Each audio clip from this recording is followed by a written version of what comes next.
what I see in Ezekiel 38 is this very principle, that the sons of God will stand up and engage the... See, brethren, at a very high spiritual place, there is one spiritual entity that has corrupted this nation, just as the woman in the garden was corrupted. We see many people, the whole government is corrupt, the media is corrupt, the judiciary is corrupt, okay? The people in the street are corrupt.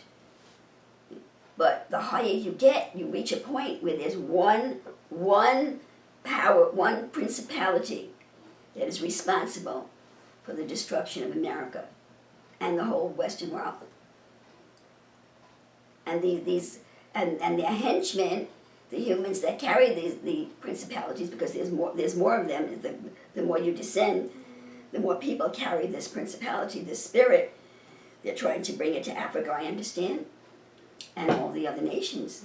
They won't stop until they corrupt the whole world. But right now, it's primarily the Western nations that have been corrupted, primarily Britain and America, that have been corrupted. It's one principality, see? Now try and understand what I'm saying. If someone can get up high enough, you just have to take out that one principality. If you can't ascend high enough, then you're down here on this level with a war with thousands, if not millions of people. I mean, we're in danger of this becoming a hot civil war with millions of people killing each other. That is the truth.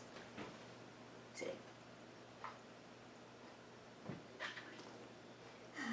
If one person can climb high enough spiritually and kill the principality, that's all the way up here, okay? Then everything will just filter down. It will deflate like a balloon that's been punctured.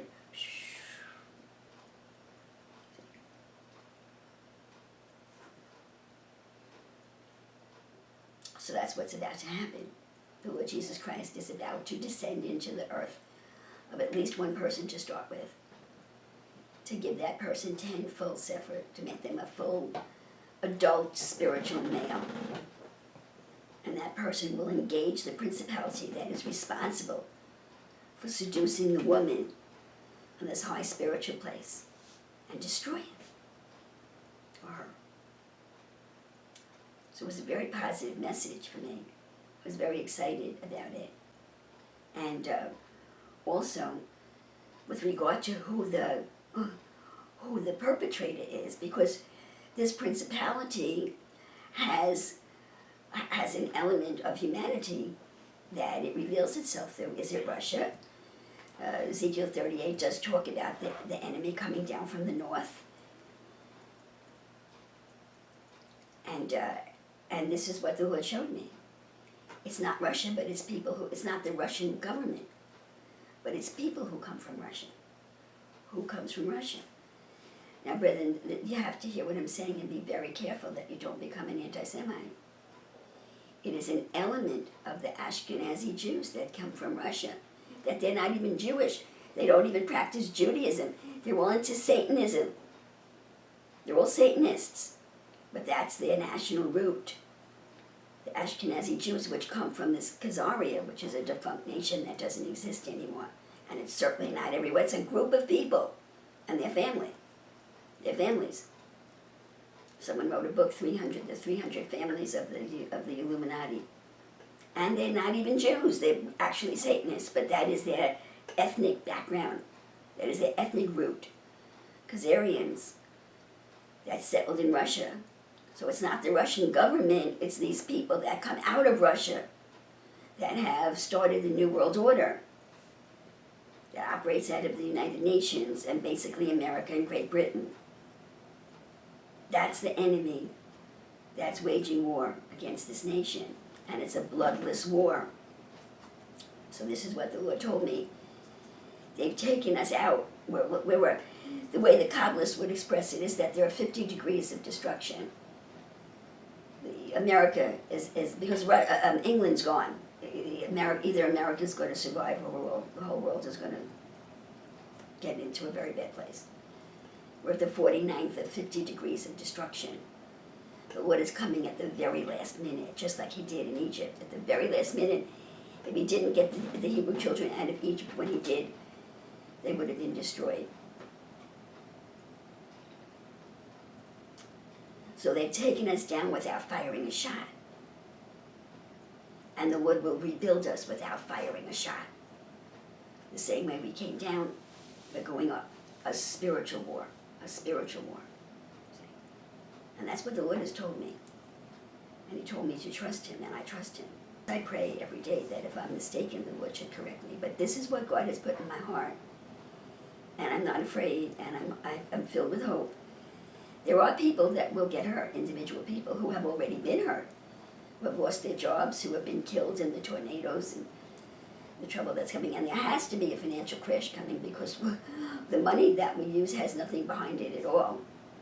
But brethren, we will survive.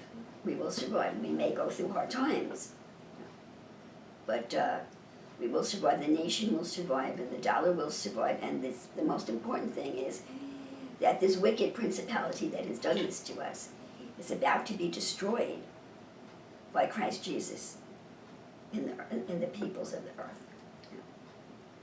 So that's very exciting that God has sent a Savior. I would like to tell you at this time that I'm working on, the book that I'm working on is the alternate translation of Daniel chapter 11. And as I was reviewing the text last night, I didn't see it before. It was verse 22a, and it said that there are people who are, I'll just make it simple, people who are against God and people who are for God.